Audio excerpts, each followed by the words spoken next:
Good morning, everybody. I'm Kate Wofford, Director of Alliance for the Shenandoah Valley. This is an exciting morning for us. There's a lot of energy here at the office and granola and yogurt because we are having this virtual event. It's the first time we've done this, and we have a terrific program lined up for the next couple hours. So thank you for tuning in for those who are on the Zoom or who are streaming through Facebook Live. We're so glad you're here. The idea is that people will drop in and out through the couple of hours where we're having updates on program work. So feel free to come and go as your morning progresses. It's an exciting morning to highlight some really impactful work. If you're here, you probably know that Alliance for the Shenandoah Valley is a conservation group that works right here in the valley to protect our working farm and forest land, clean streams and rivers, and thriving communities. And Harrisonburg and Rockingham is right at the heart of our 6-county service area. So this is always one of our favorite days. Big thanks to the Community Foundation for pulling together this event. It brings so much energy to the nonprofits that work in Harrisonburg and Rockingham. And it's a chance to reflect on the great local work that gets done day in and out from local nonprofits doing the work to make our community stronger.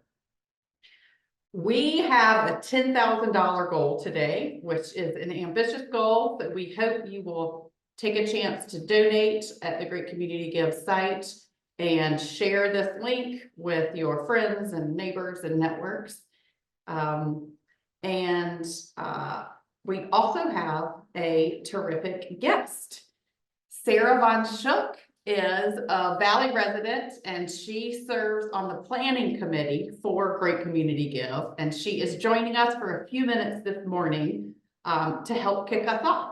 So I'm going to go ahead and turn it over to Sarah for a minute. Welcome, Sarah. It's nice to meet you over the Zoom. Good morning. So I am happy to hear about the high energy there as you guys are kicking off your giving day. And I'm here to share with you from the Community Foundation in downtown Harrisonburg that we are also up bright and early and galvanized to really make this our 7th year, a very successful giving day.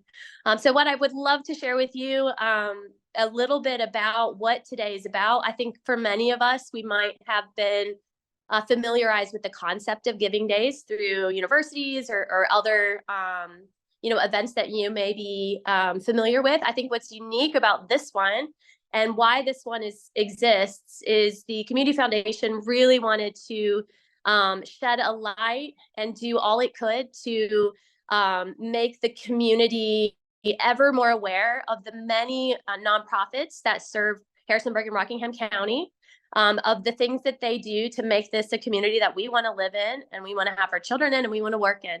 And so what today is all about is really trying to do everything we can to reach people in the Valley with information on the nonprofits, highlighting the nonprofits, getting them excited about being joining forces and being a positive power in this valley to keep this valley the valley that we all want to live in. So that means there's a few different ways that people can engage with the Great Community Give.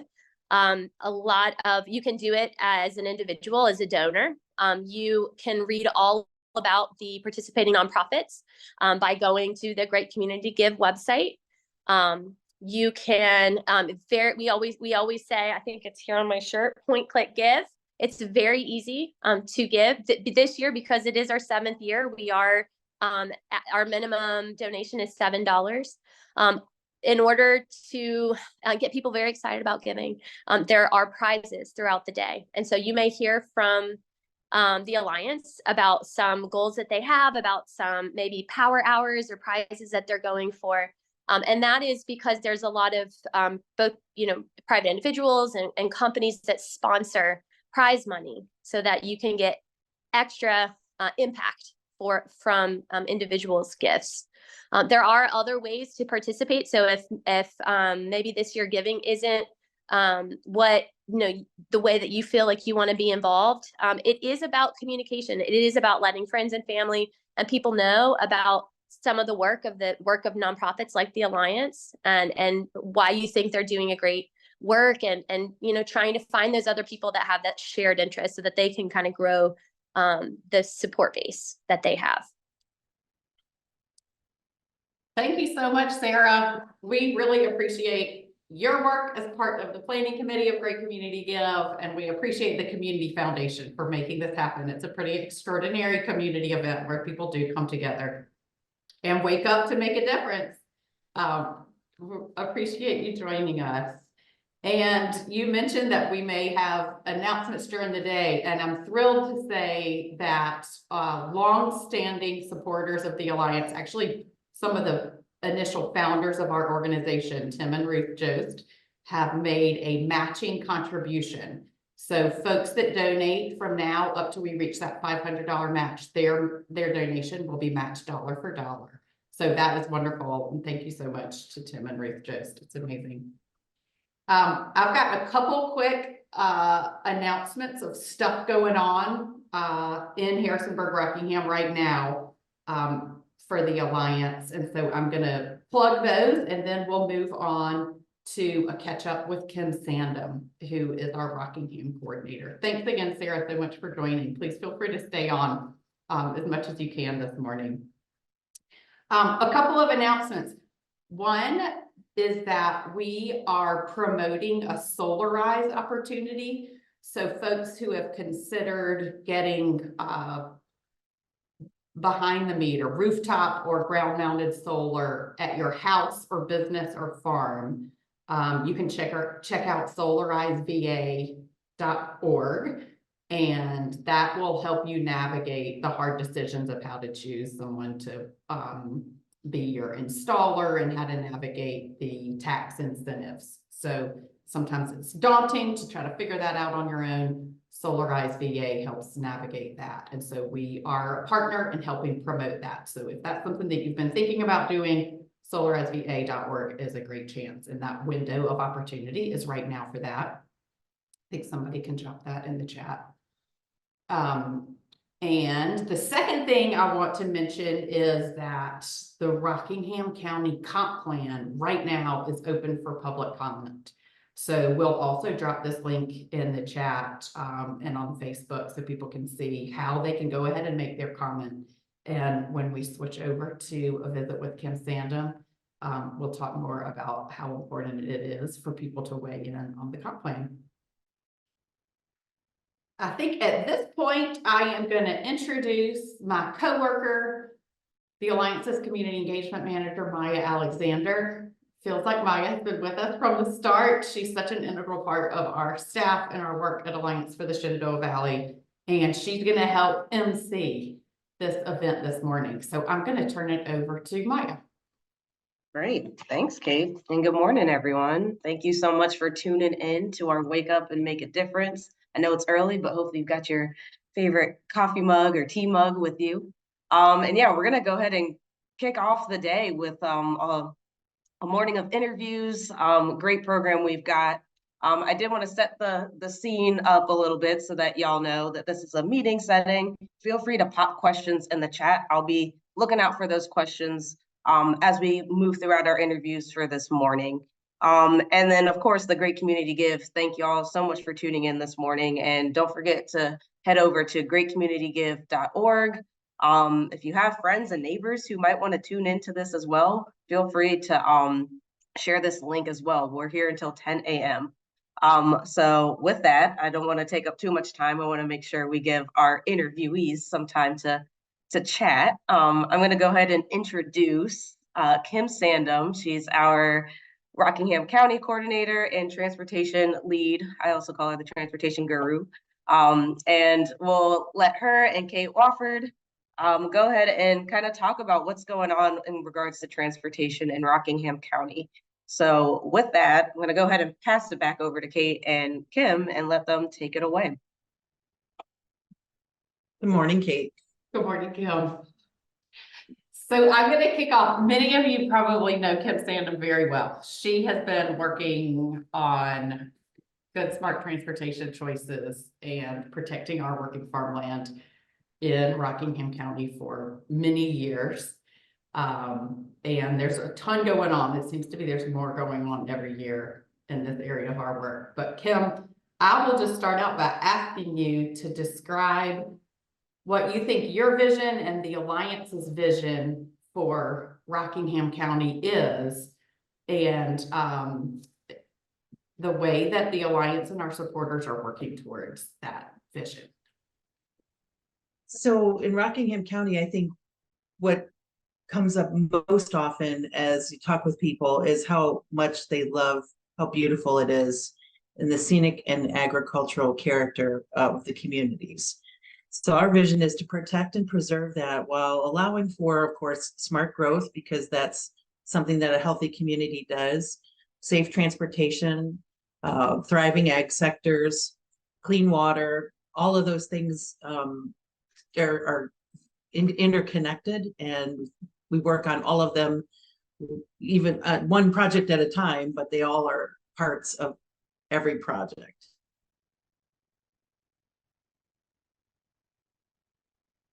Thank you, Kim. It's an ambitious vision, and it's one that's widely shared. I think that's one of my favorite things about this work is that there's a real clear community vision for what Rockingham wants to be. And so even though these decisions are complicated, I think it makes it easier for us to do our jobs when we work with a community that really knows what it wants to be and how it wants to stay. So there's a couple things going on right now that I hope you can tell folks about, which are immediate ways that the Alliance staff and board and supporters are working towards this vision you just described. One is the comprehensive plan update, and the other is the urban development area plan update. So if you would take a couple minutes for folks that have tuned in and talk about those two planning processes. Sure. So first of all, the comprehensive plan is a document that's required by state law, but it is the way the community communicates its vision for the future.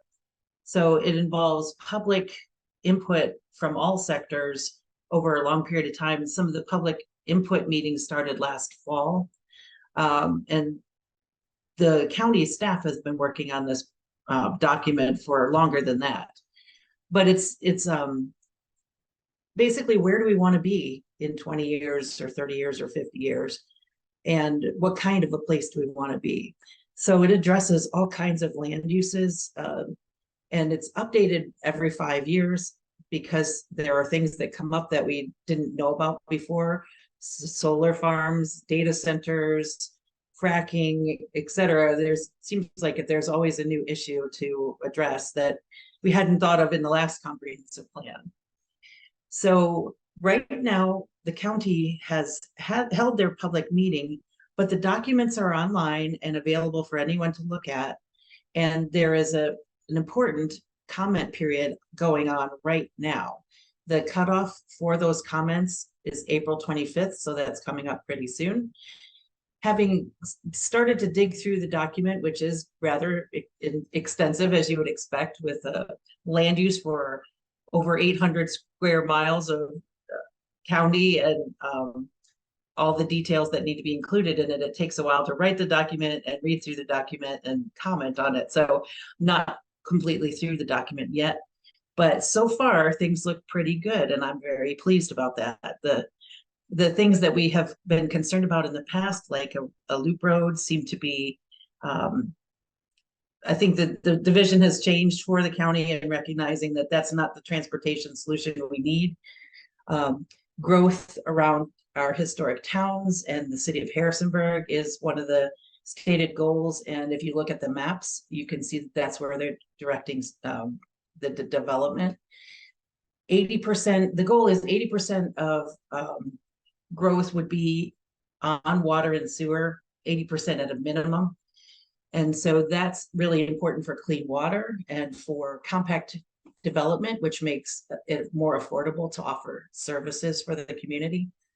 And another important thing that is the policy that the county's had in the past and they want to continue in the future is to not add, here's a detail in the weeds, Kate, but not add additional pump lift stations. And you're like, so what?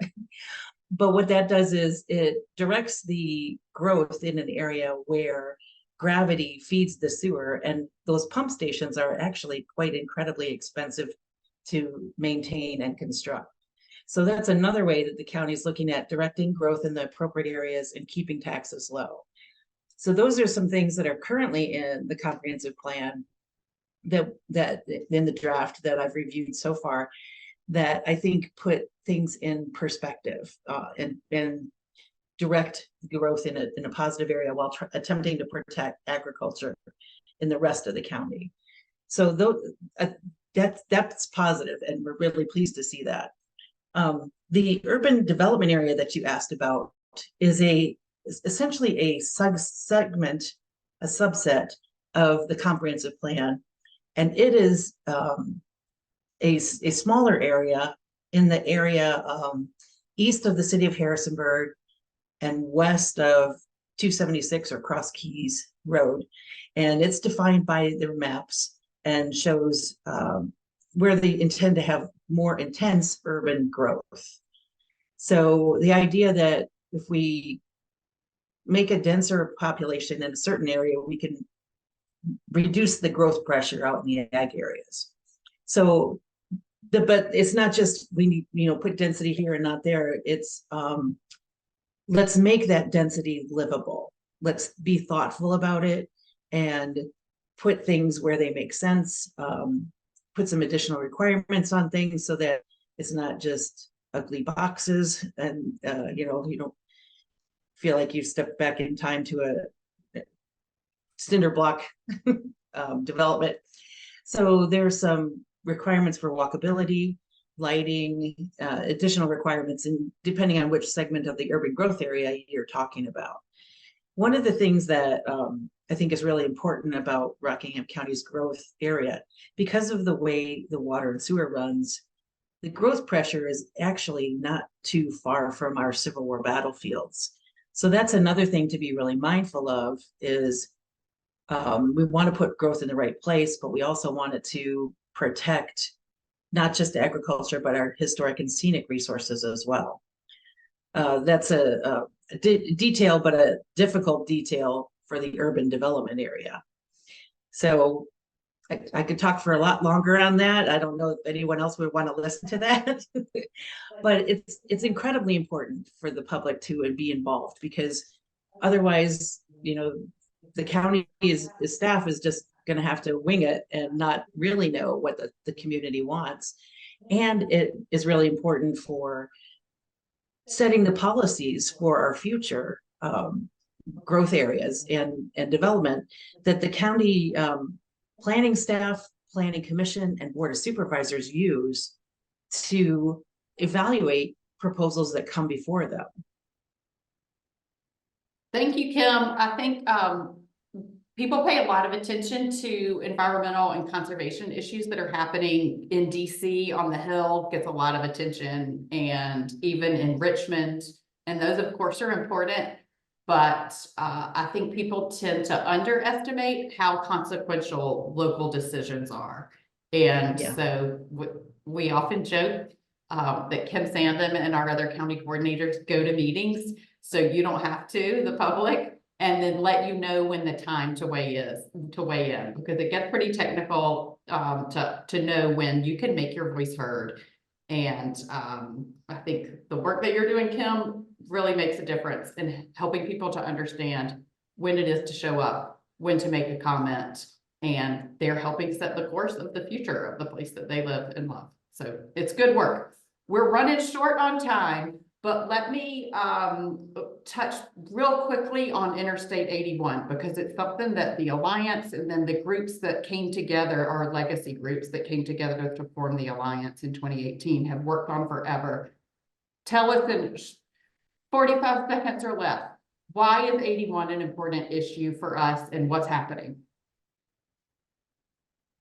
Interstate 81 is and everything that touches it, interchanges, potential bypasses, development along the routes. All of that is significantly different in character from the rest of Rockingham County. And we, as an alliance and as the groups, not just in Rockingham, but other counties, continue to wrestle with how do we make Interstate 81 safe, useful for the people who live in the valley, but it does not undermine the character and the beauty and the qualities that we love and want to protect. So that's a difficult mandate, I guess you'd say, but Interstate 81 is not going away, and it would be terrible if it did, because we rely on it for many things, and we want it to be useful and safe for our communities. But we want to be thoughtful about how we develop those things, those proposals that come forward. Mosey we'll talk about later. The interchange at Mosey has been an important conflict point in some ways between the vision for Rockingham County and the character of a NAFTA highway interstate. So we're looking at that all the time on almost all of our projects. Thank you so much, Kim. Keep it up. Thank you. I'm going to turn it back over to Maya, our MC. But I will share this breaking news that we have already met our match. Thank you so much for donors who are tuning in and chipping in. Tim and Ruth Jost, a shout out to Bev and Dolly Frazier, former board members and longtime supporters who are so important to this organization. Thank you all so much for making this work possible. Turn it back to Maya. Yeah, thank you. I did want to see, and also remind folks, feel free to drop any questions that you may have in the chat. Thank you so much, Kate and Kim, for that lovely interview there.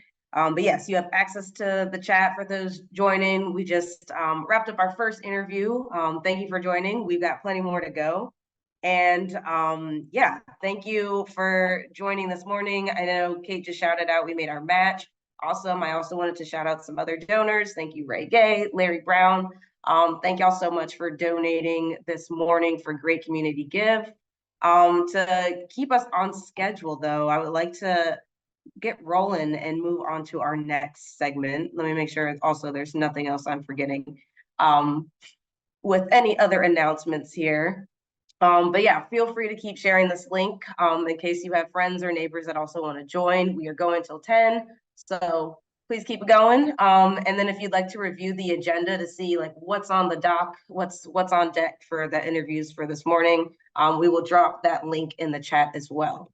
So yeah, and remember that y'all have access to the chat, so feel free to ask any other questions. Yes, and kind of moving on with our program now, we're going to talk and highlight a project at Silver Lake, and we have Kim Woodwell. We're blessed to have two Kims. Kim Woodwell, our deputy director.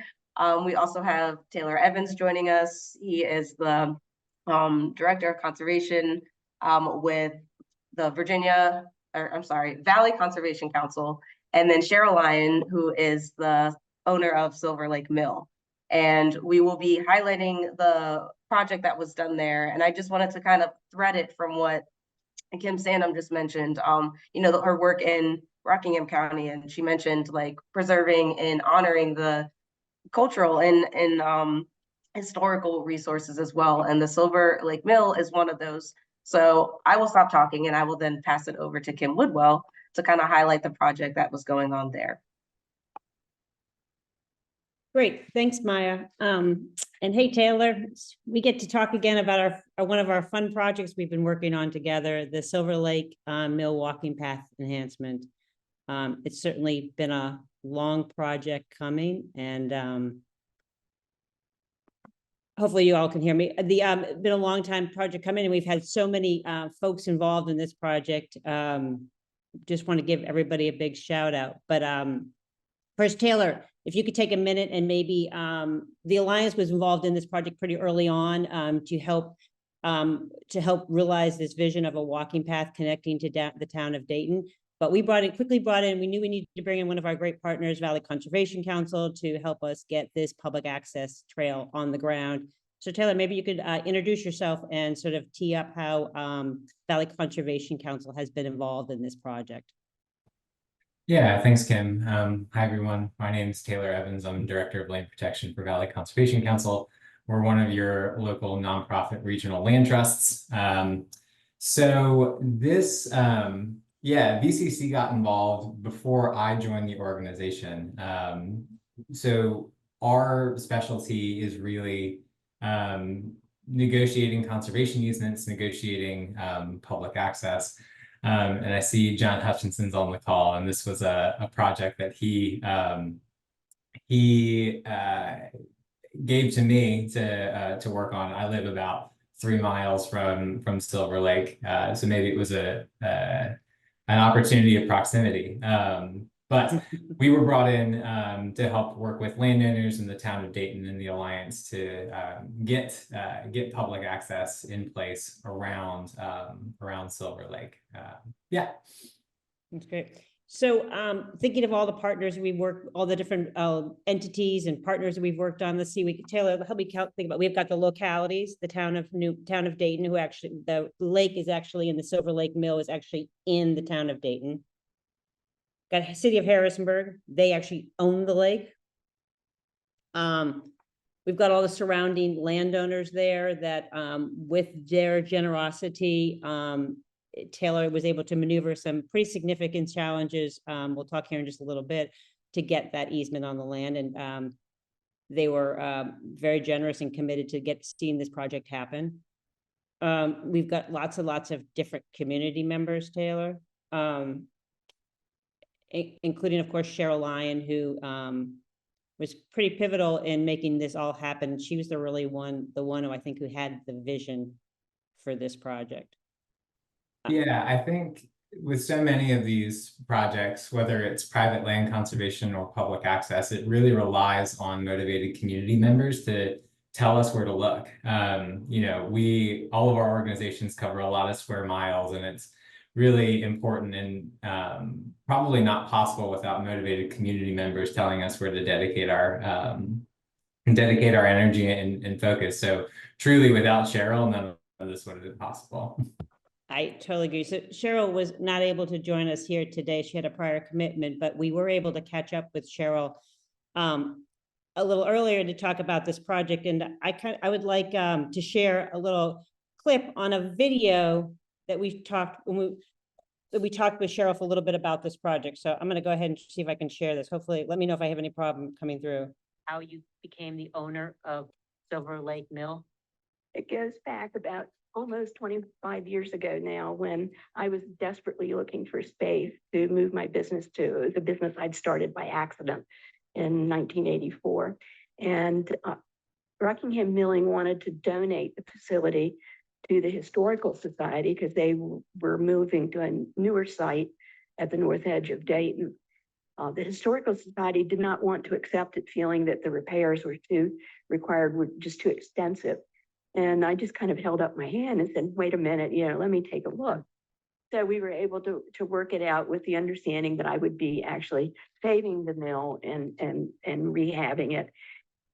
The renovation of the mill took place during 2001. And we hadn't been at it hardly 6 weeks when all the news was bad. And I was certain that my family and friends were right, that I'd made the worst decision ever and I was going to lose everything. Looking at some of the photos here, there's been incredible work done, Cheryl. It's just really amazing. It had to be a place that the employees of the company felt comfortable working. There were lots of hurdles, but it went well, and we got through it, and we moved in April of 2001. Can you sort of tell us a little bit more about what the project we're working on right now and how we got here? Sure. The town of Dayton, it was roughly 2017, decided to go ahead and begin a greenway project.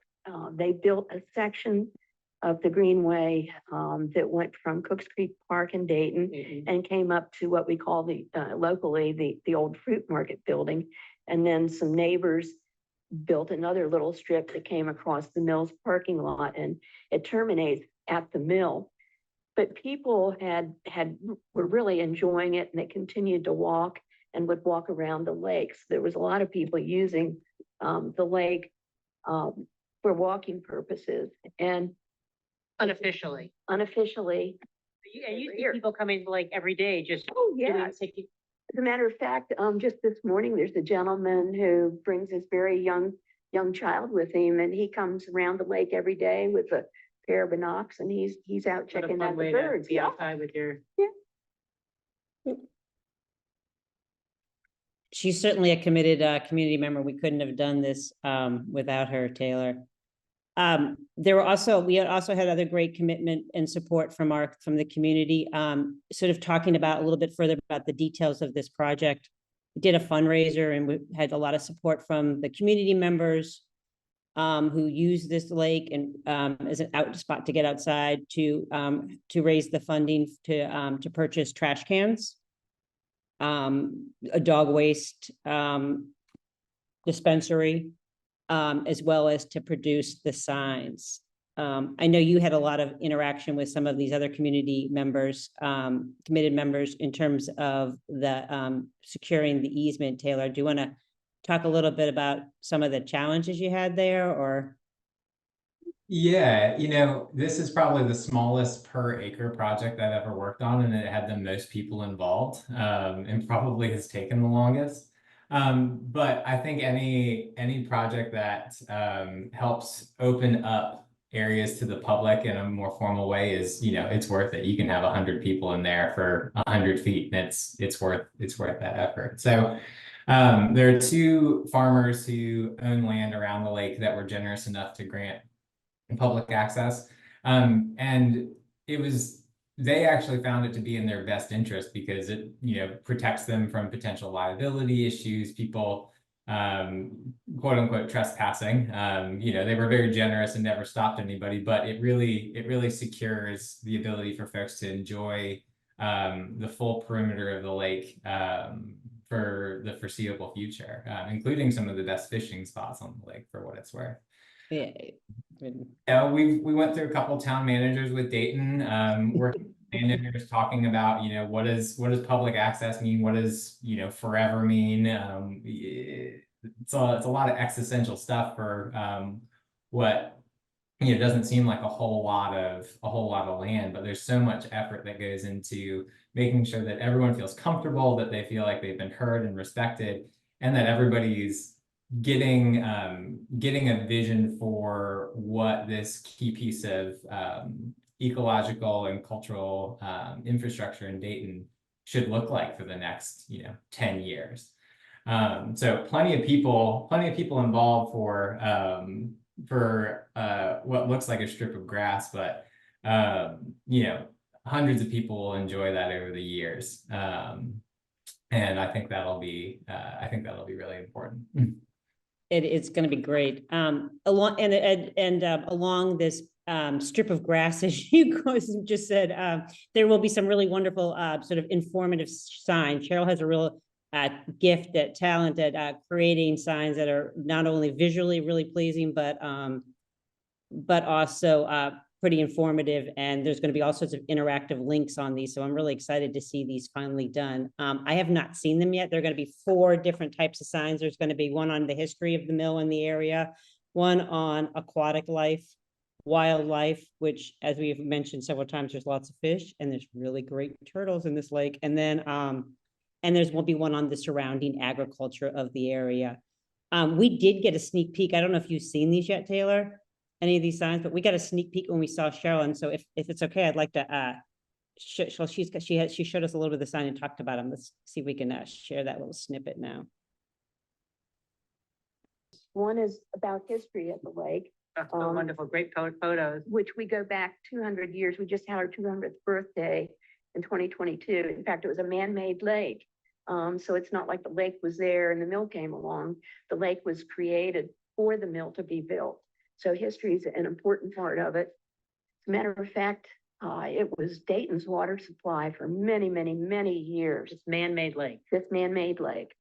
And in in 1914, it was a consortium of local Dayton businessmen who owned the mill and owned the lake.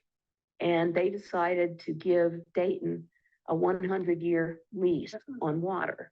Okay, and so in 1914, this started and the lease ran out in 2014. Okay, and in that time, the city of Harrisonburg had purchased the lake about 1945. And so they owned the lake while this lease was still in effect. The reason the city bought it was as a backup supply. It's the spring-fed lake? It is a spring-fed lake, and that's an excellent question. At the far northwest corner of the Where all lake. the turtles like to hang out. Yes, it is. Most of the lake is only 3, 4, 5, 6 feet deep. And it's a center channel that goes up through the middle of the lake and then sort of dog legs to the left down in that far northwest corner where the spring is. And that spring down there is about 25 feet deep. Okay, so it's sudden. The drop is very sudden. And there's caves all down there. And that's where the town of Dayton takes its water. And that's where the city would take its water as well.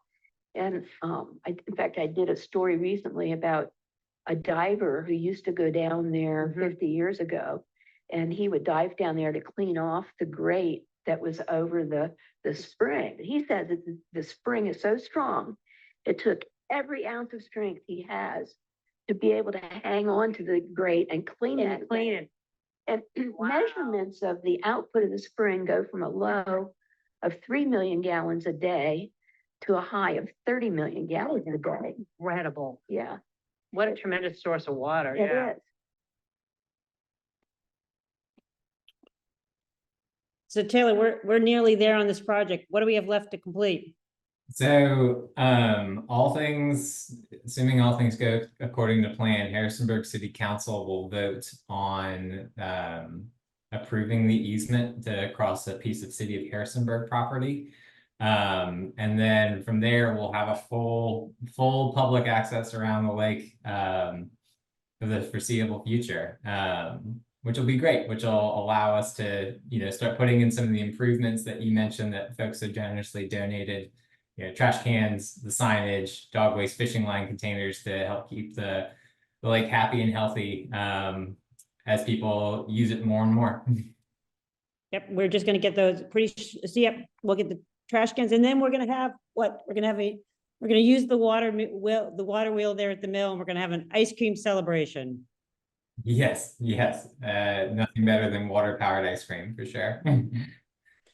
We're running a little bit long here, so I'm gonna go ahead and, unless Taylor has anything left you want to share about this project, we do again thank all the localities, the community members. Big shout out to Cheryl Lyon for sort of having this vision of connecting the town to this wonderful resource for the community.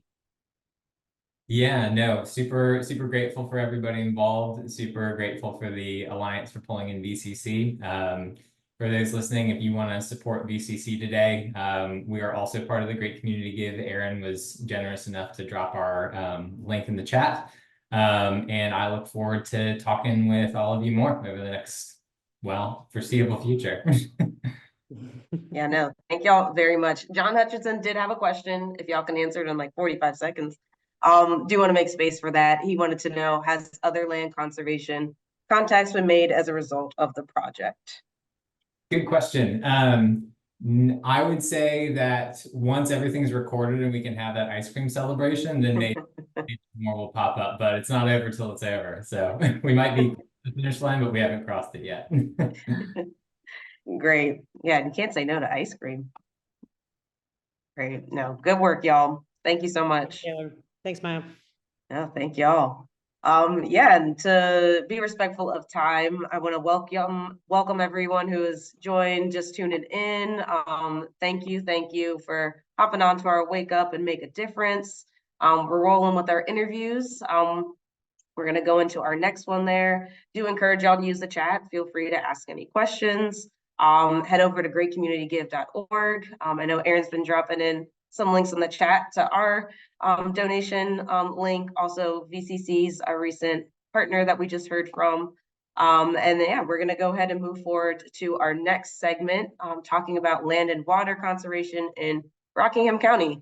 And I'm gonna bring Kate back on and pass it on to Kevin Tate, our Director of Conservation here at the Alliance. Thank you, Maya, and that was great to hear from Taylor and Kim. And that's a great segue to our next section here, which features our Director of Conservation at Alliance for the Shenandoah Valley, Kevin Tate.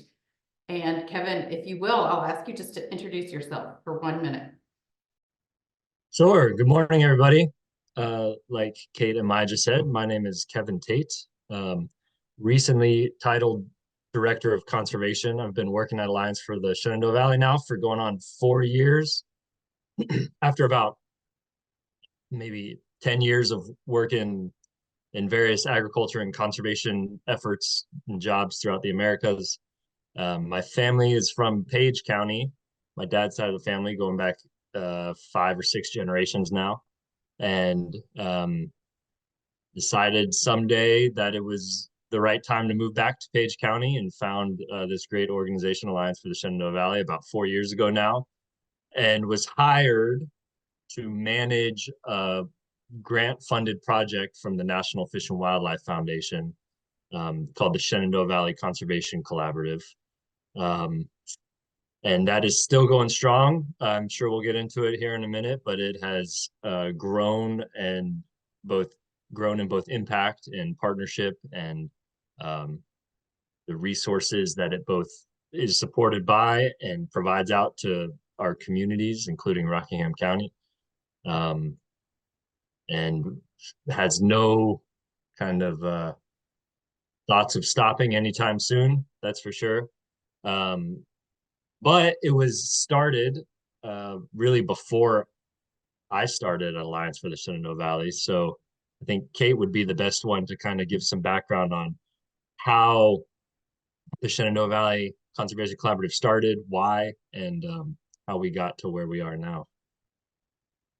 Well, I'll just say a minute about that, Kevin. And I think the most important thing is that some of these challenges and opportunities, like restoring clean water to our streams and rivers, making sure we've got some of the best farmland in the world, making sure that our farmland is still in family farms and growing food generations from now. Those are the kind of things that a single agency and a single nonprofit just simply cannot do on their own. Absolutely must work with the community members and the landowners and partners. And that's really the idea behind the Shenandoah Valley Conservation Collaborative.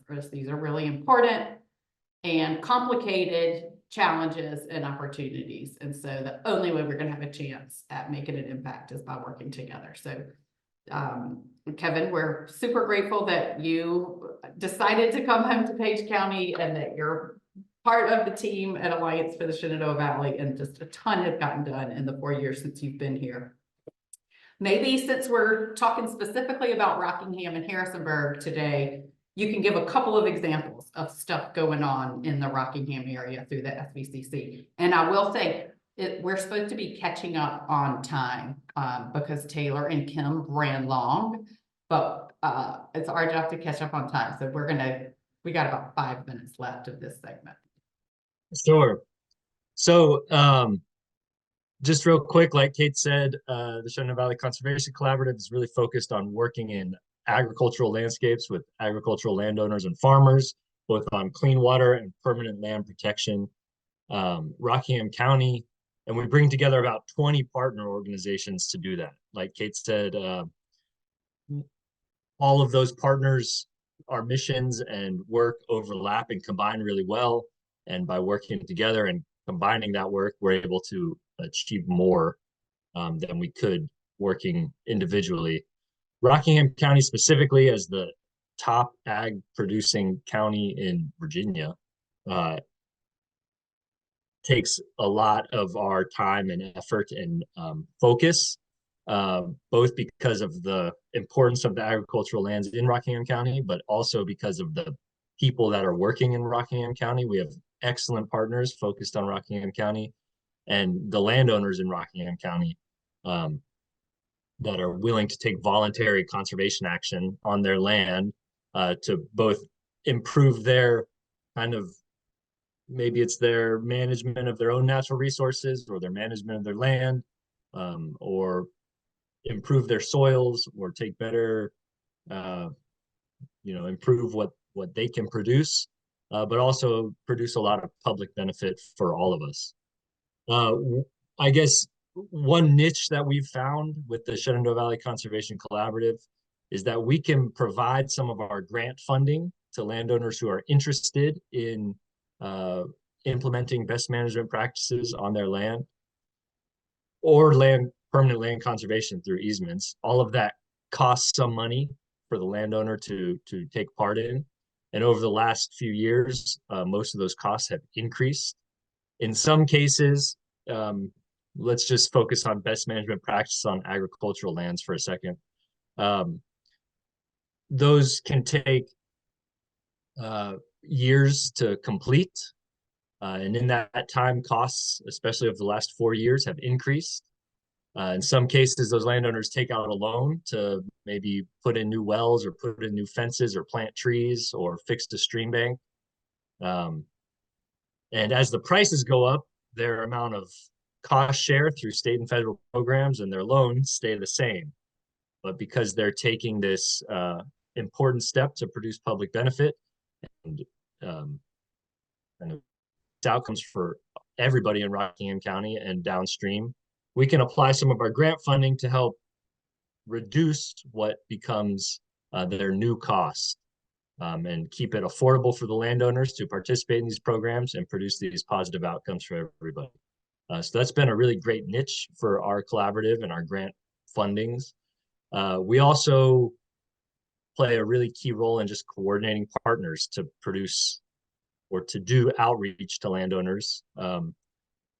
It could take a long time for somebody to get a handle on all of the opportunities and people and programs and partners that are out there. So if we can present a single kind of front to landowners and say, all of us are here to help you. Here's how all of our programs and opportunities and grants and assistance combine, that kind of, hopefully what we think we're doing, what we're trying to do anyways, is clarify and create a pretty clear roadmap for landowners to facilitate, make it easy for them to do what they want to do on their land, and take conservation action. Thank you, Kevin. I'm sitting here in New Market at our office, and New Market is in the Smith Creek Watershed. Smith Creek is an important tributary of the North Fork of the Shenandoah River. The Smith Creek Watershed is in Rockingham County and Shenandoah County. Back in 2010, the Natural Resources Conservation Service, the NRCS, designated Smith Creek as a national showcase watershed. And so there's been some really exciting investment in farm vitality and restoring clean water in the Smith Creek watershed. And the Shenandoah Valley Conservation Collaborative and Kevin have been instrumental in reinvigorating this partnership in the past couple of years.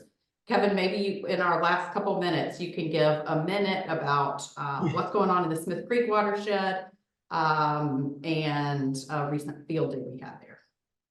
Sure. So Smith Creek, like Kate said, important community resource, beautiful area in Rockingham County. Aaron's going to pull up some photos as I'm talking about this. A big part of the Smith Creek Showcase Watershed, as it's called, is demonstrating agricultural best practices. We can kind of be innovative. Again, this is a National Fish and Wildlife Foundation funded project. And we can demonstrate kind of unique, novel, innovative practices that farmers in the Smith Creek watershed are doing to both improve their production and the local water quality in the creek. So recently with that is a heavy emphasis on demonstrations and field days. We have several in the works, but this one that we're seeing a picture of right now just happened a few weeks ago at the end of March. at Mike Phillips' farm, focused on several key topics that Mike is doing to both, like I said, improve production on his farm and water quality, compost, which was the last picture, kind of a unique take on cover crop sequencing, where he's planting cover crops that mature and terminate, so they die off with the seasons, which reduces the amount of passes that he has to make on his farm and keeps living plants growing in between his corn crops all year long, which is great for soil health, filters water as it runs through the fields, infiltrates water into our groundwater. And, you know, there was probably 30 to 40 folks there, a mix of farmers and other technical service providers, conservation professionals, learning about these practices and how Mike is managing his farm and what is going on. And there was a lot of great discussion. We have more of these coming up this summer and fall, probably another 4 or 5 field days happening. So I encourage everybody to be on the lookout for save the dates and invitations when they are coming up. Thank you, Kevin. That looks like it was a really great day. So in our remaining 30 seconds, what's next for the Shenandoah Valley Conservation Collaborative? A lot. We have new programs coming online for land conservation, more financial assistance for landowners to be able to permanently protect their farms and forests. And we have continued financial assistance to help landowners implement the best management practices on those protected farms and forests to produce the public benefit and the clean water and the healthy soils that we are so motivated to produce at Alliance for the Shenandoah Valley. So please spread the word that there is probably more assistance, more opportunity, more financial benefit right now for farmers and landowners to participate in conservation than there has ever been before. Terrific. Kevin, thank you so much for joining us. You have a lot on your plate. Better get back to work. Thank you, everybody. I hope you all have a good rest of your day.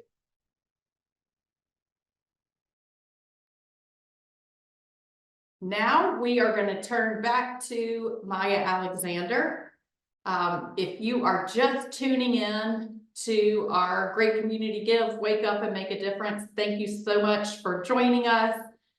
This is about 2 hours of lightning round snapshots of some impactful program work that the Alliance staff and board and supporters have going on in Harrisonburg and Rockingham. And it's really fun and energizing to hear just short updates of these programs that make a difference in people's lives and in our environment. Erin Birch is running this whole thing, including the chat where she is dropping in links to the things that our speakers are talking about, and she's dropping in links to Great Community Give. If you have not yet logged on and made your donation, we invite you to please do that of any amount. I think $7 or more. This is the 7th year of Great Community Give, so they have a $7 minimum gift. But donations of any amount make a difference, and it's how we do our work at the Alliance. We rely on gifts from community members who care about the future of Rockingham County, the future of Harrisonburg, the future of this place. So thank you for supporting us, and I am super excited to turn it over to Maya again, who is joined by one of the founders of the Shenandoah Valley Black Heritage Project, and I look forward to their conversation. Maya, I'm going to turn it to you. Thanks, Kate. And Robin, I see that you are on the call. Yeah, so I've got Robin Lytle, who's the board vice president for Shenandoah Valley Black Heritage Project. And just real quick, like, this is a project that I am personally and of course professionally invested in, but I'm very excited to have you, Robin, here to share about the work that you all are doing. And just a little brief overview for those who may not be aware, but the Shenandoah Valley Black Heritage Project great organization, nonprofit that dedicates their time to really highlight, preserve, share, educate the African American heritage here in the Shenandoah Valley. And there's many things that they do, from events and all types of projects, but we're gonna spend our time here. I know we're short on time, but to talk about their Roots Run Deep project. So Robin, I'm gonna give the floor to you to kind of give a brief overview of what the Roots Run Deep project is, and maybe a little bit about the collaboration that the Alliance and another organization, how we're kind of building on that project there. Okay, well, first of all, thank you for doing this and having me as a part of your day, and I do appreciate it, and we do especially. The Roots Runs Deep program is our self-guided African American history driving tours. We've been working on them for a long while, especially around the Zenda area, and then when COVID hit, we'd started doing our own little tours with cars with walkie-talkies, manically driving around Shenandoah County and Rockingham. But it was great. And these tours expanded into a project that now we have tours from Berryville down to Stanton. We're fine-tuning them, and we were in the process of securing funding to finish the tours to the southern part of the valley, and then to create a tour book, which will really be a tour history book, because everything that we write about, our schools, churches, communities, we focus on those items and areas and burial grounds. And a part of the funding that we'll be receiving will be to create a database for those burial grounds. And when I saw that mound of dirt, I immediately thought of, keep your eyes open, folks, because we're discovering more and more that burial grounds are every few miles apart here in the valley.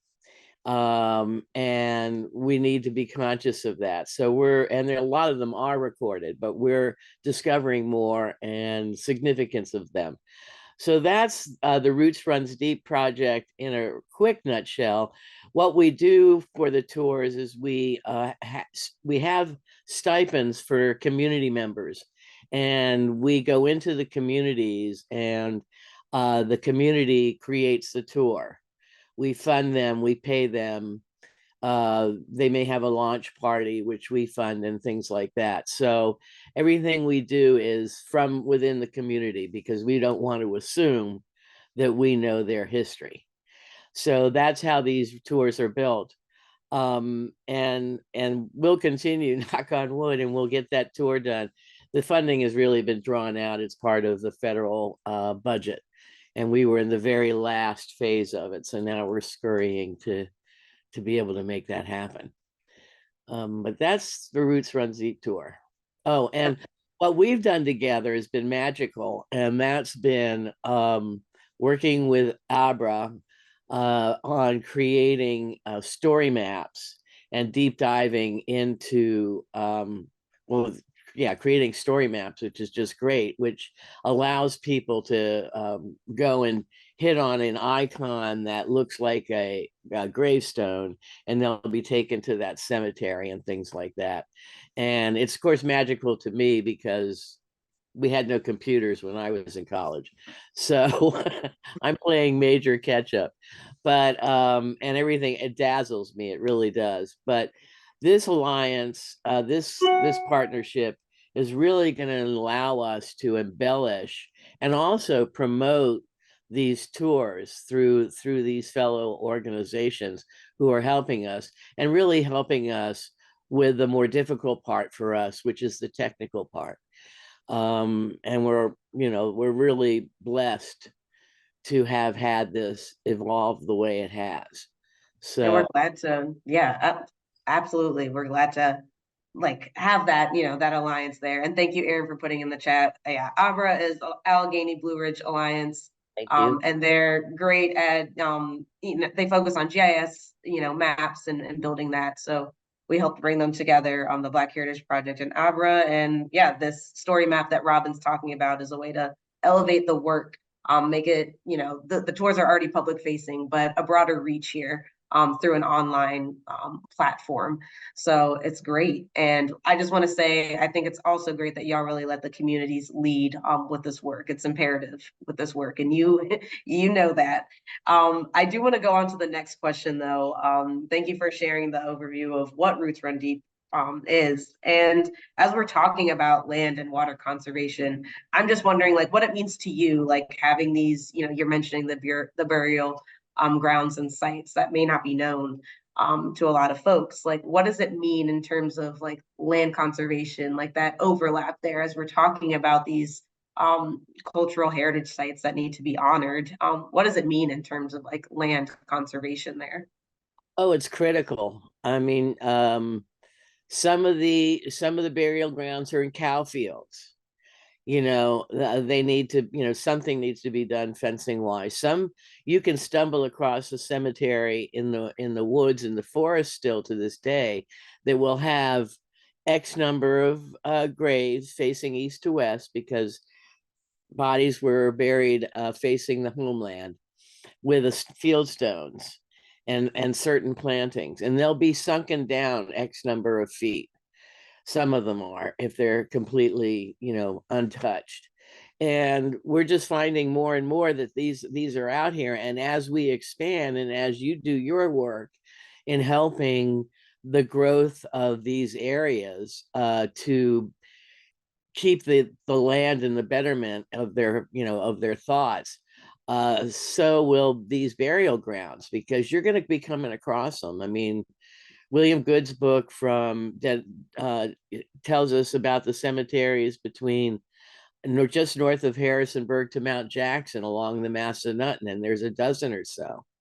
And he didn't hit all of them. So we need everyone who's working together, land conservation, new landowners or older landowners who suspect there may be a cemetery, to let someone know, their historical society, their town know, so that those areas can be documented, because very often, if not all the time, they're a corner of a field, they're along a stream bed, and they're overgrown because historically the stories have come down that there's somebody buried there. So it's really important for us to work together to and make sure both our streams are healthy, for which so many burials went along, as well as the fields and the land, so that when you do suspect you're coming upon something, that you can work with, you know, some knowledge about that as you approach it. And the new landowners especially, because that's a shocker right there, is, you know, when you come across, you know, several grave sites. Mm-hmm. So Mm-hmm. Yeah, absolutely. So like you said, it's like a no-brainer. Yeah, the intersectionality, it's real with this work, right? And as we're protecting a lot of the natural resources, I like that the cultural and historical resources we've mentioned quite a bit today, and especially you know, these burial grounds and sites. So yeah, makes sense to us, and we're glad to be working together on this. And I want to take a moment to you know, if there's anything that you want to highlight, any other upcoming projects. The Shenandoah Valley Black Heritage Project is also participating in the Great Community Gives. So that's an immediate thing that's coming up. And I know Aaron put that in the chat there. But Robin, if there's anything that you want to take the time to highlight, anything that's upcoming with the Black Heritage Project that folks can keep an eye out for, maybe sign up for updates, let us know. well, in addition to the tours and moving out to the community, which will be very exciting, we are also working on the Lucy F. Sims School yearbook.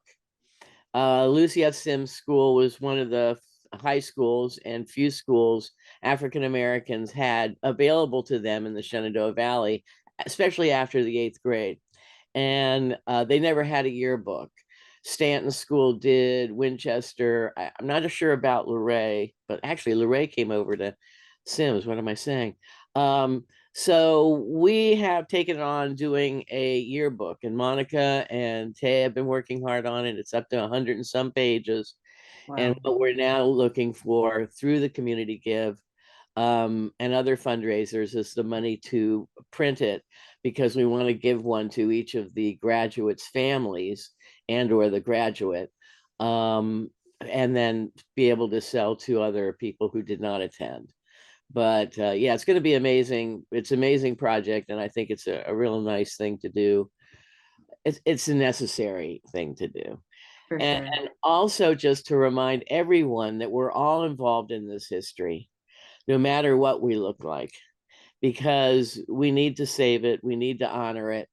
And unfortunately, due to society and what happened historically in this area and everywhere, African Americans were driven from here, especially our young people. So we don't have a great resource here. We don't have a brain trust, except for Maya, who came to the valley. It's like, yay! So, and bless you for making this your new home, or old home, new home.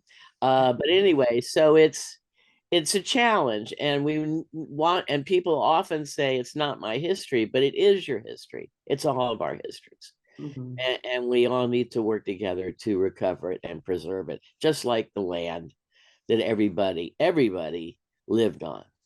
Mhm. Absolutely. Thank you, Robin. Well, Yeah, thank thank you you all. so much for taking the time and shedding light. Thank Yeah, you. Have a great day, and everybody, good luck. Keep donating. you too, Robin. Yes, good luck. Yes, thank you, thank you. And yeah, I don't know if we have any questions in the chat. I'm gonna keep us moving, Maya, to stay Sounds on good. track. Sounds good. That's I know we right. can go on and on. But this is such a wonderful partnership, as you both just described so well. There's such rich cultural history in this region, and preserving the natural resources and the cultural resources are so closely tied together. So we are so grateful for the ability to partner and learn from each other. Speaking of, I am excited to move us to our next segment, which is also about partnership with community members. I am thrilled that have Kim Sandum joining us again from Rockingham County, and then one of the newer Alliance for the Shenandoah Valley board members, Bob Threewitz, who probably needs no introduction for the folks tuning in to the Great Community Give. Bob is a leader, an agricultural producer, a community leader. We are so fortunate that he said yes to join our board, and I am very much looking forward to his conversation with Kim Sandum about some recent work in the Kieseltown community. Good morning, Bob. It's great to see you. Hey, Kim. Thank you for that introduction, Kate. And thank you for your leadership. Yeah. So Bob and I had a chance to work together on a project recently out in Kieseltown. So, but Bob, you've been out in Kieseltown a long time. How long have you been there? How'd you get there? What do you do there? Well, I came to the Valley in '74 to further my education on agriculture. Grew up on a farm in Southeast Virginia and came to the Valley because obviously hotbed for dairy, beef, sheep at the time, poultry, and crops to sustain all of that. I was working for Rockingham Co-op, and the chairman of the board at that time was a gentleman by the name of Ralph Crow. And he brought his daughter to town one time, and I met her across the counter at the feed store. And I found myself visiting Kieseltown a lot more after that. So we were married, and in '77, bought a farm in Kieseltown. Been there ever since. Great. And just for folks who don't quite know where Kieseltown is, it's west of the city of Harrisonburg, north of 33 East, west of Massanutten Mountain. Let's say east of the city of Harrisonburg. Sorry, what did I say? West? Yeah. Thanks, Yeah. Bob. Yeah. Yeah. So the reason the Alliance started work in Kieseltown a long time ago as a different organization, as a one of the legacy organizations of the Alliance. Back in about 1999, there was a loop road proposal that would have come right through Harrisonburg, I'm sorry, right through Kieseltown, right through Civil War battlefield, and would have significantly changed Kieseltown. The proposal was for a 4-lane divided road, essentially a bypass really around the city and connecting to and crossing Interstate 81. Couldn't be more different than what Kieseltown is like. Fast forward to today, we recognize that there's a bunch of different pressures, we'll call them, on Kieseltown, with potential development of the western slope of Massanutten, expansion of the city, Rockingham Park at the crossroads, the county's urban development area, mountain biking along the western slope and cycling along the roads, and then agriculture trying to make their way through all of that. So the Alliance came out to the community of Kieseltown and did a community vision planning project, because at the same time, the county was working on updating its comprehensive plan. So Bob, can you give a feel for maybe some of what you've seen change through Kieseltown, and maybe with some ways you think that the planning project that we did was helpful?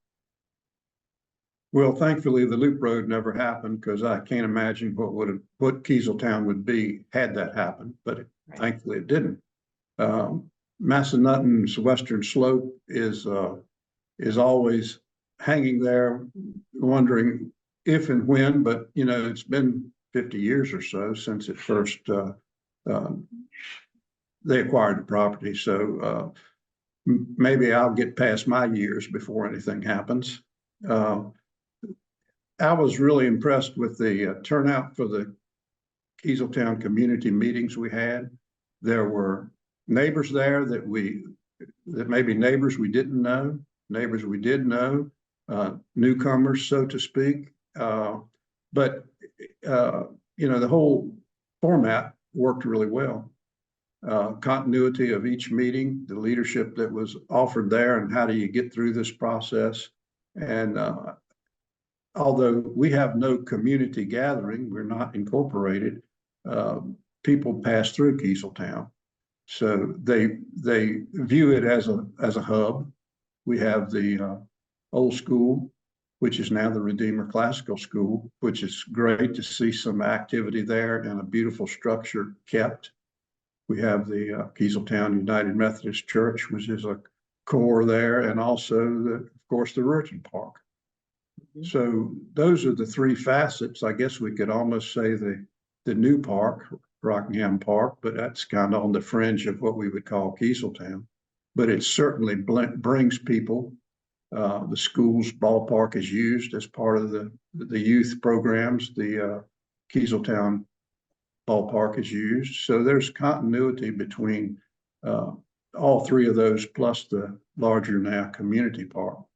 Mm-hmm. So I think after the three meetings, and I think we all came to a consensus of what we viewed Kieseltown, we wanted it to be. And most of it was, we want it just like it is. And we kind of know progress will not make that possible, but we do want to keep it a rural landscape. Our roads are very narrow. Mountain Valley and Indian Trail are just about what they sound like. They're just narrow country roads.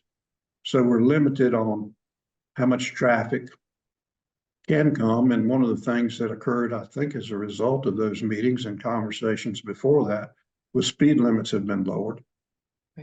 If those speed limits are followed, it would certainly make it a safer place for bicyclists, which we have quite a bit of activity there. So the follow-up would be, now what? And I think that gets to Port Republic did something similar to this a few years earlier. And I'd like you to talk a little bit about maybe the repercussions of Port Republic a few years later. Great. So we did a similar community planning project in Port Republic, as Bob was just mentioning. And the comprehensive plan, which I spoke about earlier this morning, hasn't been significantly updated since we did either the Port Republic or the Kieseltown project. But as it is now being updated, we have seen that some of the things that the community specifically asked for being included in the comprehensive plan, and we're thrilled about that. In Port Republic, one of the things people said was we've got our museum, which is sort of our community hub on one side of Port Republic Road, and we've got the village on the other side, and we would like a crosswalk, and we'd like the speed limit lowered so we can safely access both sides of our community. And so both of those things have happened. There have also been design preferences and concerns expressed that we have documented in the report that we've given to the county, so that they can be aware of what the community wants as they look at expansion or planning or comprehensive plan work. And similarly with Kieseltown, like you mentioned, the speed limit was lowered during the course of our project, which was one of the things the community asked for. Another thing that the community said very strongly is they didn't want to see utility expansion or road expansion through Kieseltown, because they recognized the difference in character that those expansions would mean. And so I'm pleased to see some of those desires being included in the county's updated comprehensive plan as well. And I think sometimes people come to meetings and think, well, we did a lot of talking, did anything really happen? But what maybe people are unaware of is we do the talking so that we can write the plans, and we write the plans so that the county will know what the communities want, and then have something to measure future projects against. So I didn't know how the community meetings would go out in Kieseltown, because I knew that there were lots of different interests and groups of people, but I was very pleasantly surprised after the first meeting when there wasn't any arguing whatsoever about what people wanted Kieseltown to stay. And that is really important for Rockingham County to know as they go forward with their growth and development. So that's some of, I think, the outcomes, even though there's a few tangibles and some intangibles as well. But I think that the work was really important. And honestly, my favorite part was getting to meet some really lovely people out in Kieseltown. Well, I think one of the things we have to always be mindful of, everybody likes the view shed, the idea that we're driving through pretty farming areas and all, but I look back at the time I've been there, and there were 8 dairies in the loop that's classified as Kieseltown, from Fridley's Gap out to 33, basically. And, you know, people say, well, 8 dairies, now there's 1, you lost 7 dairies. And people maybe don't realize that in the 70s and 80s and 90s that those dairies were hubs. There was a lot of activity around those dairy farms. Multiple people worked there. Multiple families may have worked there. And they were the landowners that put together these large tracts of land that now, 50, 40, 30 years later, are not dairy farms. They're trying to be maintained, but it's a struggle. It's not a cheap enterprise to run some beef cattle where before you had a dairy operation that was a paycheck or 2 every month. Mm-hmm. And people need to appreciate the ownership of that land, because it's not a cheap process. And there's temptation all the time. Somebody will come along with a check that you can't believe how many zeros are on it. And to maintain that land, I just hope all the people who were at the meeting who maybe have a homestead will appreciate the work that goes into maintaining that view shed that someone else is responsible for. Right. There's a reason that Rockingham County is the #1 agricultural county, and that we're so beautiful, such a beautiful place. And you're right, that is an intangible thing, benefit, I guess you'd say, from agriculture that lots of people don't necessarily think about until they lose it. So it's very important to recognize it, capture it, encourage it, protect it. And I appreciate you bringing that agricultural perspective to both our board and to the conversations in Kieseltown in ways that maybe we never would have thought of before. So thank you for doing that and for keeping us going in the right direction. Well, and I think one of the things that our community meetings did, I hope it did, it opened the door to a lot of folks who were maybe satisfied with living where they were and just letting it be. Now they know that hopefully there's the Alliance that can help them. There are government agencies who are your friend, not your enemy. There are supervisors who were there, who listened to the comments.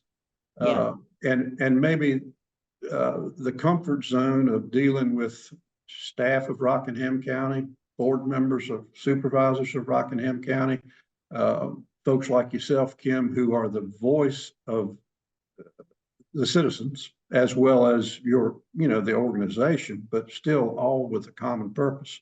I think it maybe brought that a little clearer, and I imagine Rick Chandler, as our supervisor, has a lot more contacts now that will voice a concern and feel comfortable.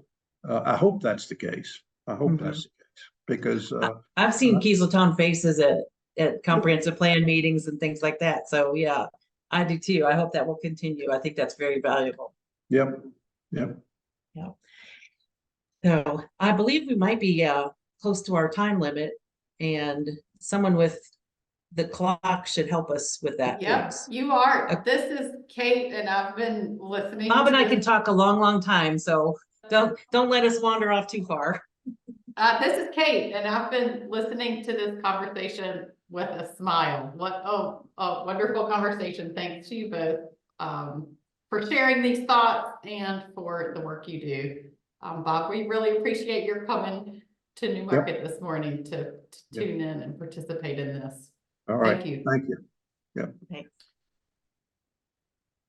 If you are just joining us, thank you for being here. We've got 2 hours of highlights of impactful program work Alliance for the Shenandoah Valley is doing in Harrisonburg, Rockingham. Thanks for those who are on Facebook Live. Thanks for those who are joining us by Zoom.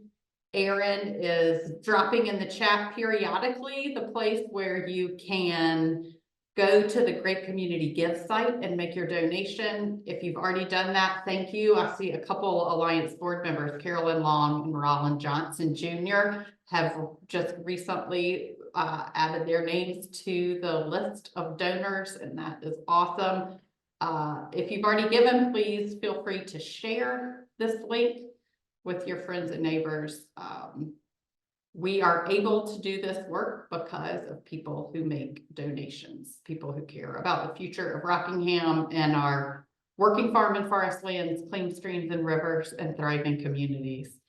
And speaking of all 3 of those things, working farmland, clean water, and thriving communities, I'm really excited for our next segment, which is a description also featuring Kim Sandum, but also with a wonderful community member, Tim Murray, from the Mosey area. So we're talking about northeastern Rockingham County, really just south of where we are in Newmarket. And Tim and his wife, Dee Dee Sellers, along with a lot of their neighbors, worked very hard over the last couple of years, really to ensure that the Mosey area kept its rural character.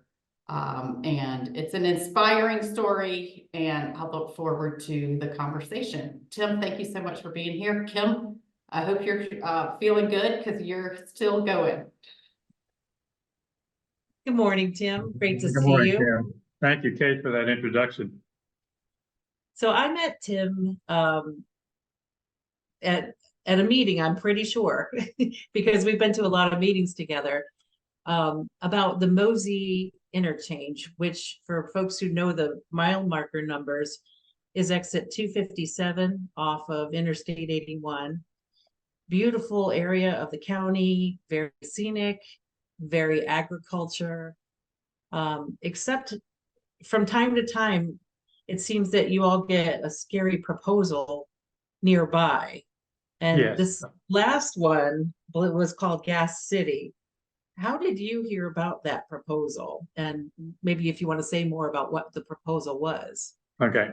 I was out working outside mowing the grass, and my neighbor came across the street and asked me if I heard about this new truck stop that was going in. Whereas I was very surprised at that statement, and I asked him, no, I didn't. And I asked him, how did you find out about it? And he told me it was an article or a notice in the Daily News Record. So we chatted about it for a few minutes, and then I told my wife, and we contacted the Daily News Record to find out as much as we could about this supposed truck stop proposal. And then we went through the Daily News Record, we found out that they had purchased 31 acres of land just across from the existing Mosey Liberty Station, and went to the county to find out any more information that we could about it, and learned that they were going before the Planning Commission on July 5th with their proposal to rezone the 31 acres for putting in a truck stop. And we found out that when we found that out, we just rallied around the neighborhood, trying to get folks, telling them about what was happening and see what we could do to try and oppose it. And so we got our neighbors involved, and unfortunately, my wife and I were getting ready to go on vacation, so we couldn't be at the meeting. But we got enough information through reviewing the comprehensive plan and from the proposed rezoning request to get people involved with going to the Planning Commission meeting and saying their piece for opposing the truck stop. And luckily, they got it tabled till the next meeting. And then by the time we got back from our vacation, we got together with our neighbors to find out what happened and what we could do to continue opposing it. The next Planning Commission meeting on August the 2nd, we weren't able to say anything because they had already heard the public hearing, but they did take a vote. But before that, we were able to lobby all the planning commissioners to voice our opposition to it. Unfortunately, they approved it on a vote of 3-2. So it wasn't unanimous, but it was a vote of 3-2. So it went forward to the Board of Supervisors. And on August the 24th, they had a presentation for that rezoning request. But prior to that, Dee Dee and I went around talking to more neighbors. We lobbied lobbied the Board of Supervisors and telling them, you know, why we were opposing it. And we're able to get an enormous group of our neighbors and friends around the Mosey area and further out, surrounding area, to come to the Board of Supervisors meeting and show our support for the opposing this truck stop. And luckily, they voted unanimously to deny the request. So that was a big achievement. Definitely a big achievement.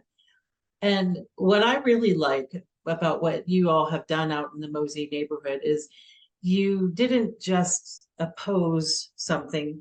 You said, what can we do to positively communicate our desire to remain in agriculture and as a neighborhood? So you guys made lots of contacts through all of that work with your neighbors, and you built on that. And now we have the newest agricultural forestal district in Rockingham County out at Mosey. Right. Can you describe some of that? Because I know it was a ton of work. Yes, it was. But when we first got started, after the rezoning request was denied, we learned from the county that Gas City had 30 days to send in a reply or make a response. And 2 days before their deadline, they filed a complaint against the Board of Supervisors for Rockingham County for denying their request. So we knew they weren't going away. Yeah. In the meantime, one of our friends, we were telling him about the truck stop proposal and the opposition and all that. And he suggested, why not talk to the Valley Conservation Council about doing something? So we arranged a meeting with Taylor Evans from the Valley Conservation Council, and invited yourself, and we met, and Taylor we explained to him what we were doing, why we were trying to keep the Mosee area in agriculture as best we could. And he presented some alternatives. One was a conservation easement, which was very involved, and it was usually more involved than what we would intended to do, because it would take a long time and you had to get, people one at a time to get into a conservation easement. The next thing he proposed was a agricultural forestall district. When he told us about that and explained what it was all about, we felt that that was probably the best avenue to take to preserve the rural landscape and keep agriculture in the Mosee area as best we could. So through Taylor, we got information from the Valley Conservation website. He pointed us to the Virginia State Code that talked about creating ag forestall districts, and also got a questionnaire, a frequently asked questions brochure or pamphlet that he provided that kind of took the Virginia State Code and kind of toned it down to where we could easily read it and understand what an ag forestall district was all about. So we went. Yeah, the way I look at ag forestal districts, the kind of the layman's version of it is, it's a way for a group of landowners to communicate to the county, and the county to formally agree to that this group wants to stay in agriculture and wants to keep their property in agriculture. It's voluntary. It has expiration dates so that community can reevaluate and change if they need to, or drop off or add anywhere along the way. And there are a number of ag forestal districts in other parts of Rockingham County, but there hadn't been a new one formed in somewhere around 20 to 25 years. So we were on a very steep learning curve. All of us together were learning what is the process, what are the details, including the county staff that worked and learned alongside of us. Yes, it was. You're right. It was been a long time since an ag forestal district had been created. And reading the code and reading the frequently asked questions, we still had some, we're uncertain about where we should go next. So we met with the county staff and had a very good meeting with them. And like you say, it was a learning curve for everybody since it hadn't been done in 20 years. So they were very helpful in helping us understand the requirements from the code. And with the help of those frequently asked questions, it made it a lot easier for us to get started. So we just went around again to all our neighbors, and you got to love them. I mean, they're everyone we met, and we made new friends, people we hadn't known or met before. We were now meeting new people and finding out their interest in maintaining the rural and agricultural landscape of the area, which made it very easy for us to get a lot of people on board. And again, you said that they all volunteered to have their land in this district and to maintain the agricultural landscape. And the side note from that is also because Smith Creek is so close to the area and the interchange, having this district would help preserve the integrity of Smith Creek, since it is an impaired stream and it's a showcase watershed. It's a very good thing to have.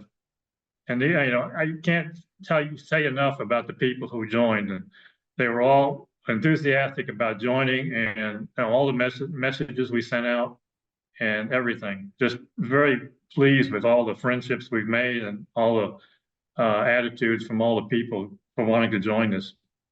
Right. Yeah, we got to participate, the Alliance staff, a couple of us did, in a couple community meetings, and I certainly echo that. That was a lovely group of people, very dedicated to protecting and preserving a beautiful part of Rockingham County. And it's one of those places that lots and lots of people see because you go through there on your way other places. But I was surprised at how much of a neighborhood it actually is and how many people actually live there and call that home. So you're right. There were a lot of folks who voluntarily, eagerly participated, and I so appreciate them, because that was a part of the county that had a couple of conservation easements, significant ones, but not it didn't cover a lot of area, but now with the ag forestal district over what, 1,700 acres roughly? It's Are almost 1,900 acres. excellent. And Yeah, it goes quite a bit north and south of Right. of the interchange. So it Right. was very pleasing to see everybody that joined. And after we had submitted the application, the county had to send out letters to adjoining landowners that this was being done. And we even got 4 new landowners to join based on the county's letter. So That's that fabulous. that was a big surprise. yeah, yeah. So that's newly minted. It will be part of the comprehensive plan and therefore hopefully part of the considerations as the county looks at growth and whatever area. Exactly. One of the things that's unique about that interchange, and one of the reasons why, in addition to the Smith Creek protection that you described earlier, there isn't water and sewer infrastructure at that intersection. So It's the only one without it. Correct, yeah. So it's not an ideal place to do those kind of development projects anyway. So kudos to you and Dee Dee and every one of the neighbors who participated. And I even know that there are, I think, a couple more conservation easements maybe in the works out that way as well. Yes. It's a wonderful place to protect. I'm so proud of all the work that the neighbors in Mosey did together. I know one comment my wife, Dee Dee, always makes is Mosey is the northern gateway to Rockingham County. That's right. As you come into the county, this is what you see, a beautiful landscape. Right. And right. the thing, one thing that drove us too was in reading the comprehensive plan. One big goal of theirs of the comprehensive plan that struck me was their goal to preserve agriculture, the rural landscape, and open space by limiting development in rural areas. And you said that checks all the boxes, right? It does. I mean, it really does. Right. And we've been trying with the new rewrite of the comprehensive plan, we've been trying to make sure that they keep that goal in mind when they draft this new plan. Yeah. You know, one of the things I think about you and Dee Dee's experience shows is it's a lot of work to actually keep things the same or to protect them. It really and I is. don't know that people really understand how much work that is. And I think we all take it for granted, but when I know about someone who's done a bunch of hard work behind the scenes, quietly talking to neighbors over the back fence and that kind of thing, over and over again, and going to meeting after meeting, I recognize how much hard work that is. And people will be grateful and they don't even know who to be grateful for because someone quietly did it behind the scenes. Yeah, but we wanted to make a concerted effort and make sure that because Gas City filed that complaint, we knew they weren't going away. So we wanted to do something that would give the county pause when they were looking at requests for development in the Mosey area. And by creating the Ag Forestal District, it gives them one added step that they have to look at and consider before they agree to developing the area. Right. So kudos to you all. Thank you for all the work you did. Well, thank you to happy. the Alliance and all the help you guys provided to us too. I mean, helping with us with the community meetings and providing a good source of information, I think helped a lot of the people who attended to realize that this was a good thing. Excellent. Kim, Kate, are you our Kim, moderator? I will jump in. Yep. Yeah. Jump in to keep us Thank on you. time. Tim, Thanks. thank you so much, and congratulations to you and Dee Dee and all the neighbors. And I love how that story of the communities and neighbors work in Mosey really brought us full circle. One of the very first things we said at the beginning of this virtual event is that the Rockingham County comp plan right now is open for public comment. And it feels sort of abstract to comment on a comp plan. It doesn't feel particularly urgent or pressing. But I think hearing from Tim and the story of Mosey of the threat of Gas City, and then how they carry that work forward really brings home how consequential the comp plan is. Because if it's very clear in the comp plan that a community wants to stay rural and maintain its rural character and preserve profitable working farms, then the elected officials are going to have a hard time doing something different from that. And we really saw that in Mosey. So I applaud the neighbors that worked so hard, Tim and Dee Dee and others. And I encourage folks to weigh in on the comp plan, which just got dropped in the chat. If you are just joining us, we're about an hour and a half into our 2 hours of program highlights and these really fun interviews with leaders and partners that are working on conservation projects together with the Alliance in Rockingham and Harrisonburg. And if you haven't yet made your donation, please head over to Great Community Give. Erin's dropping the link in the chat and make your donation. This is the exciting day where nonprofits that work on all kinds of issues throughout Rockingham, Harrisonburg have a day of giving, and the Alliance is pleased to participate ourselves and to highlight the work of some of our important partners who are also raising money on Great Community Give today. So thanks so much for everyone who's donated. If you haven't yet shared this opportunity with your networks, we encourage you to do that.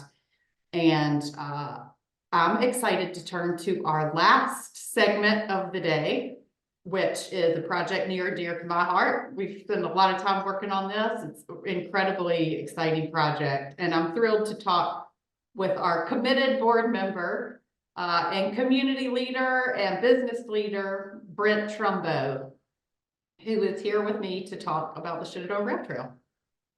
Hi, Kate. Good morning, Brent. It's funny because I'm upstairs and we're downstairs. We're both in the New Market office, but we're in these separate Zoom rooms. So good morning, Brent. It's nice to see you on my screen. Let's just dive right into it because we just have about 10 minutes left of this virtual event. And I'm going to start out for those who haven't been following the idea of a future Shenandoah Rail Trail as closely as you and I both have, Brent. If you could just tell folks, what is the Shenandoah Rail Trail? Well, it's a continuous 49-mile corridor that goes from Broadway to Front Royal. It follows the North Fork of the Shenandoah for a considerable portion of that distance. And it passes through 3 counties, Rockingham, Shenandoah, and Warren. And it passes through 9 towns, Broadway, Timberville, New Market, Mount Jackson, Edinburgh, Woodstock, Toms Brook, Strasburg, and Front Royal.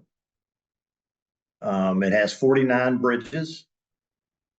The railway is currently owned by Norfolk Southern. Segments of the railway have not been used for 35 years. So there's trees growing up through the tracks and it's in major disrepair. The rail service was discontinued because freight rail was not financially viable. And the property has been for sale for 4 years. So that's kind of, it was a resource that seemed to not be utilized. And I think various people in the community thought about the great potential for this. And that's kind of how this vision got started. And I'll say the Alliance is one of many partners that have been deeply involved in trying to make the idea of the Shenandoah Rail Trail a reality. Brent just mentioned 9 towns and 3 counties are all on board to make this happen, have been on record now for 4 years. We are one of the nonprofits, also the 2 planning district commissions and a couple of other nonprofit partners. So it really is a true partnership project in the most literal sense of the word. So a lot of people working together to make this happen. At the end of our 10-minute segment, I will share some ways that folks can get involved if they haven't gotten involved already. But I will just go ahead and give a shout out to a new nonprofit that we and partners have helped stand up which is called ShenandoahRailTrail.org. So that's a great way to track what's going on with the project. You can sign up for updates. It's Friends of the Shenandoah Rail Trail, and the website is ShenandoahRailTrail.org. So you've said a few minutes about what the Shenandoah Rail Trail is, Brent. Maybe you have been spending a lot of your volunteer time since you retired working to make this thing happen. Why are you so excited about it? Well, excitement can be contagious, and it's been amazing to me. My involvement with this project started probably close to 4 years ago, and it's been amazing to me the level of support from all of the towns, all 9 towns and the 3 counties for this project. And really, when you look at the possibilities, I mean, this would be a game changer virtually for all of the towns. It's projected to generate about 730,000 visitors per year with a $32 million economic impact. It would provide another option for exercise, recreation, and transportation within the valley. As I said a few minutes ago, it would restore a corridor that's currently not being used for anything. And another thing for me that I have a passion for is, I've already mentioned that this trail would follow a significant portion of the North Fork of the Shenandoah. And the North Fork is a imperiled waterway. And I think the rail trail would draw attention to the needs to clean up the North Fork of the Shenandoah. So that's something I'm very passionate about also. Yeah, I completely agree on all those. And with my Alliance for the Shenandoah Valley hat on, I'll say that part of our mission, and it has been from the very start, is thriving communities. And many conservation groups work on land and water. And I think something that really sets us apart as an organization is that we have thriving communities as part of our mission and vision. So it's a core part of our work.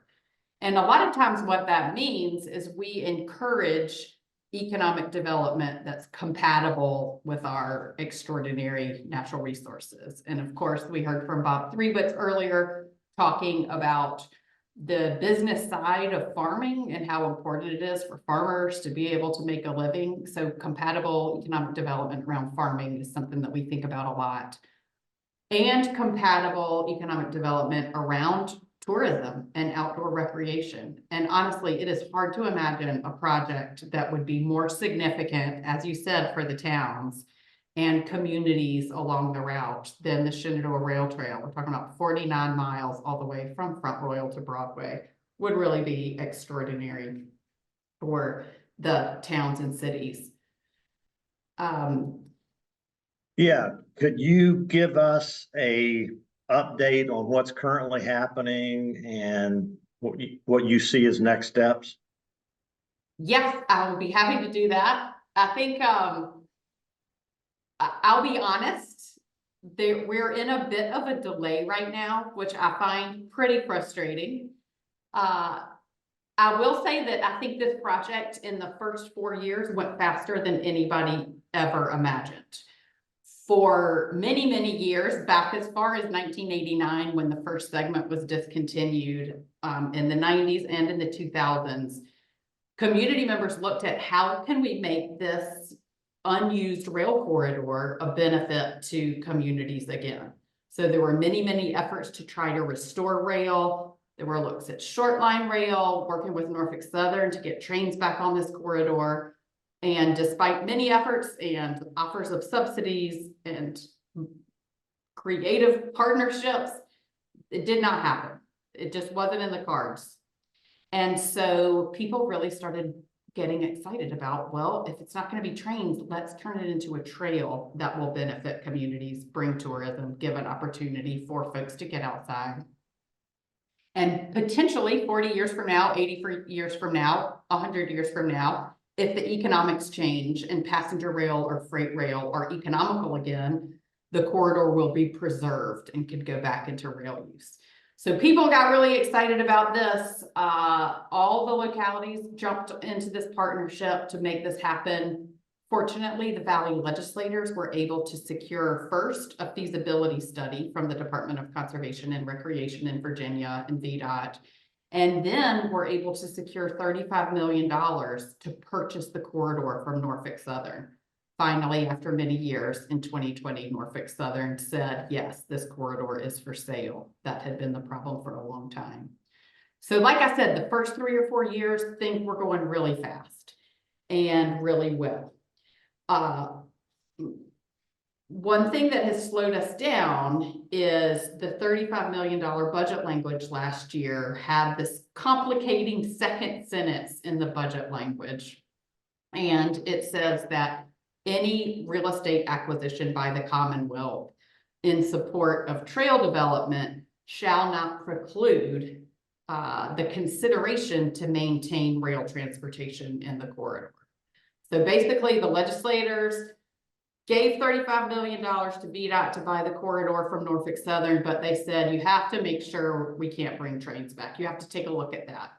So VDOT has followed the instructions from the legislature, and they have just launched what will be a 1-year study to look at the feasibility of bringing back trains to the corridor and the feasibility of a rail with trail. So that would be a trail beside an active rail corridor. I think folks have a lot of questions about the costs of that and what that might look like. And so VDOT is taking a look at that now. I'll be honest, I'm frustrated because I think there was a huge amount of momentum and we were really getting there on a project that folks are super excited about that will have enormous public benefit. I think many years from now, when we're looking back, this is such a consequential project. It's a big lift, it's 49 miles. And so it's understandable that it's not going to happen overnight. So I see this as a delay towards what will be a great project. And we encourage folks to get involved. So I think, Brent, let me ask if you've got anything to add to that, and then I'll let folks know ways they can get involved if they're not already. No, I guess the only thing that I would add to what you said is that that there's concern, and maybe me than the alliance or the partnership, but there's concern that the state is not doing anything to project the income from this combined possibility of rail with trail. And I really feel like that's an important piece of the equation. So I think that's something ultimately that needs to be addressed. I don't have the solution for that, but I think moving forward, we need to look at that so that we get the whole picture, not just the cost, but also the revenue that will be generated from that possibility. Yes, I think that's an important point to point out to folks. As we understand, VDOT study who's just getting underway is looking at the costs of bringing back trains, what that might look like. And if there's a rail with trail, is that going to require additional acquisition of land because the corridor itself is about 66 feet wide and kind of constrained geographically in many places.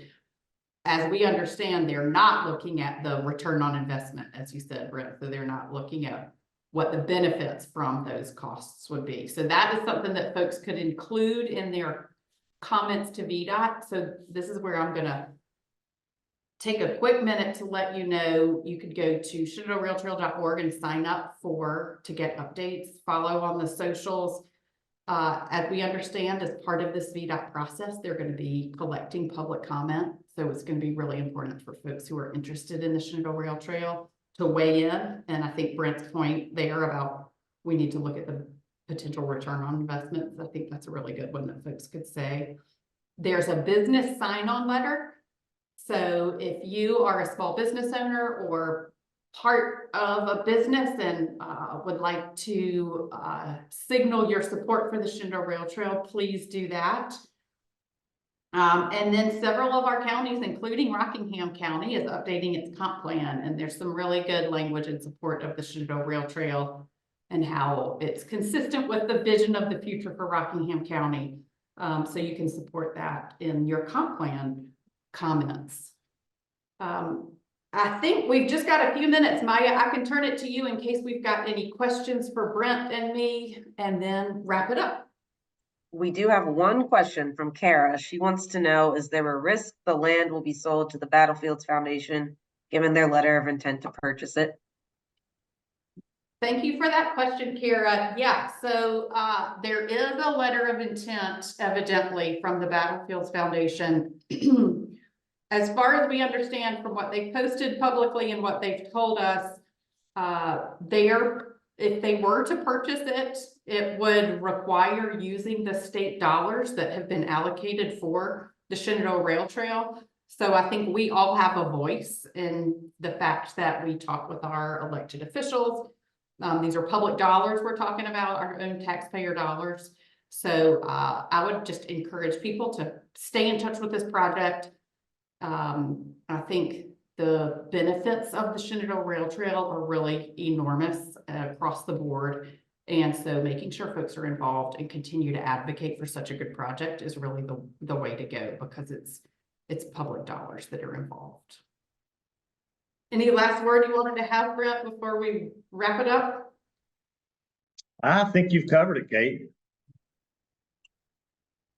And I just want to say thank you all. Like, I know that was one of our more anticipated updates. Y'all did a great job sharing the updates. And Brent, I just wanted to say I appreciated how you shared what it meant to you, the rail trail. We know that there's so many benefits that will come from this project, but the stewardship piece, as you were talking about, the ability to care for the North Fork of the Shenandoah River. I know my colleagues hear all the time that, like, connecting to our natural resources as a way to kind of be the foundation for stewardship. And I think the rail trail will be just that. So thank you for pointing that out.